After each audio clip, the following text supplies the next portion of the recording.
Welcome बच्चों। आज आपके लिए मैंने एक नई यूनिट, पहली दो यूनिट क्लास 11 की फिजिकल वर्ड मेजरमेंट और काइनेमेटिक्स ये पढ़ाई थी।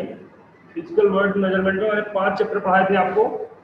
पहला चैप्टर आपका फिजिकल वर्ड था, दूसरा आपका system of unit,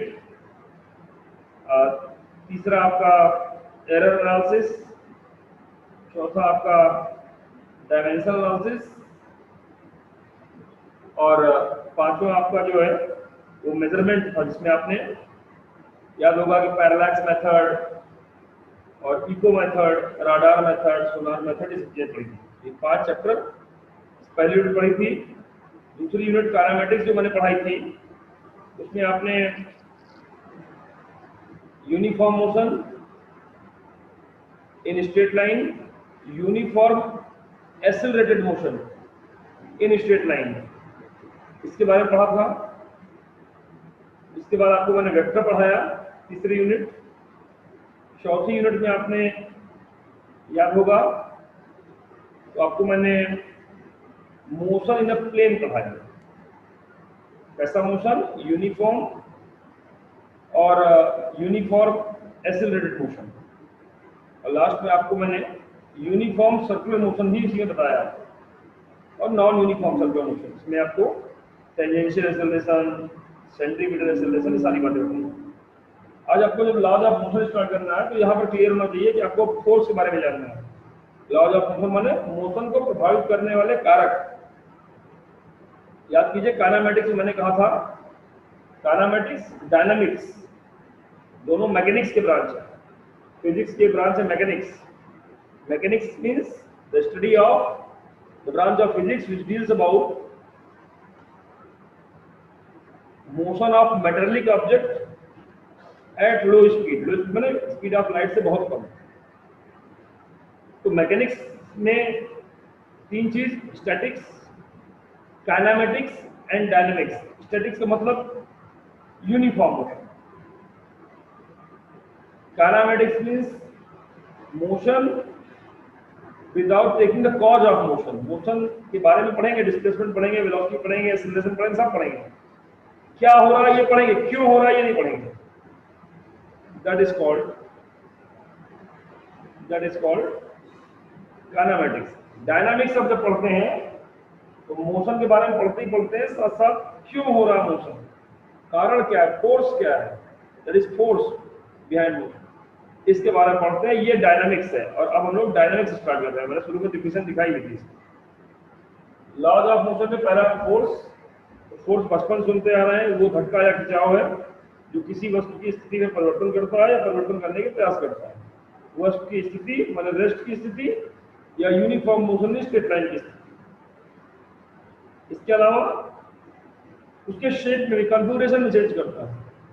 it is defined as an external effort in the form of push और pull which change or try to change state of rest or uniform motion in straight line or configuration of body। एक scientist या philosopher थे अरस्तु, Aristotle fallacy. अरस्तु की जो fallacy थी, अब गृहितियां थी, सोच थी, वो क्या थी, जब किसी वस्तु पर हम फोर्स लगाएंगे तो वस्तु चलेगी। अगर फोर्स लगाना बंद तो चलना भी बंद। सिंपल सी बात है। मेज को ढकेलेंगे, जब तक ढकेलेंगे चलेगी, नहीं ढकेलेंगे चलना बंद हो जाएगा।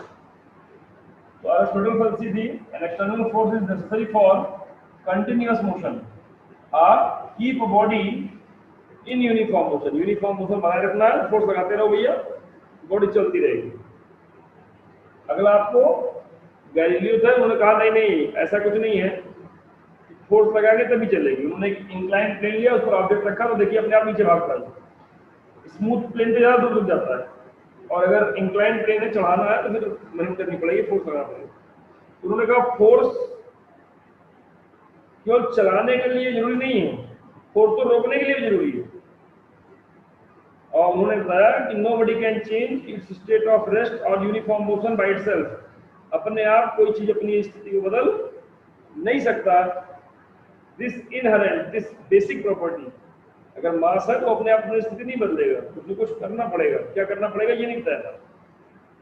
ये तो वैसे ही बात हुई जैसे आपसे कह रहा हूँ कि अपने आप नहीं पढ़ पाओगे तो आप कहोगे बड़े बेकार आदमी है सर, ऐसे कैसे नहीं पढ़ पाएंगे?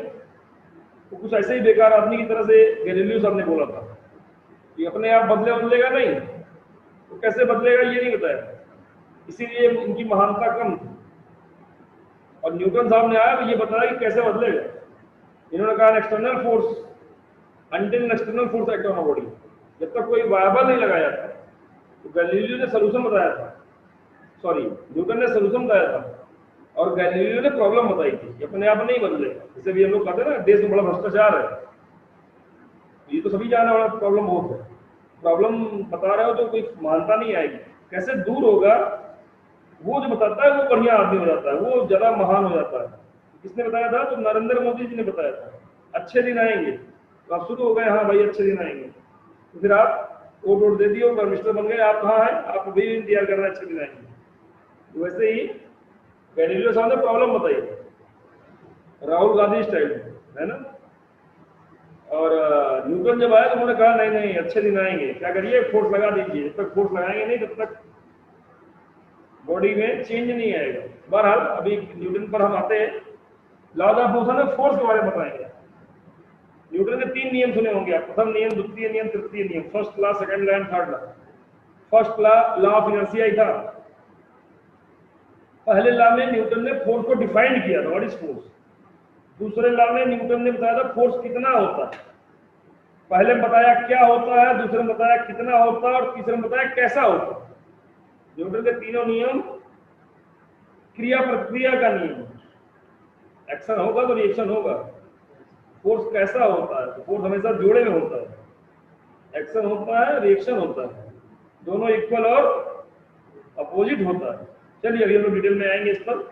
अभी एक बार लॉज ऑफ इनर्शिया गैलीलियो साहब ने क्या कहा था, ये एक्सपेरिमेंट किए थे इंक्लाइन प्लेन वाले, और बताया any body does not change state of rest और uniform motion in straight line by itself, अपने आप अपनी पोजीशन नहीं बदलेगी।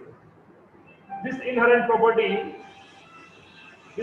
Property of body is called inertia. तो इनर्शिया की डिफिनेशन क्या हो गई?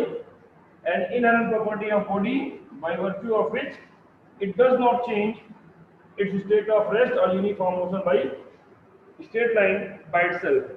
अपने आप अपनी स्टेट नहीं चेंज होगी, स्ट्रेट लाइन में चलती रहेगी, रेस्ट में रहेगी, सारी बात। इनर्शिया, टाइप्स ऑफ इनर्शिया जान रहे हैं, inertia of rest, inertia of motion, inertia of direction. गति का जड़त्व में 2, स्पीड वाला भी डायरेक्शन वाला भी, और रेस्ट का जड़त्व। इस पर आप कौन सा एग्जाम्पल्स, ये सारी बातें लोग आगे डिस्कस करेंगे।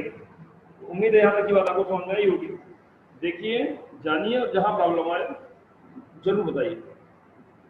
गुड लक बच्चों।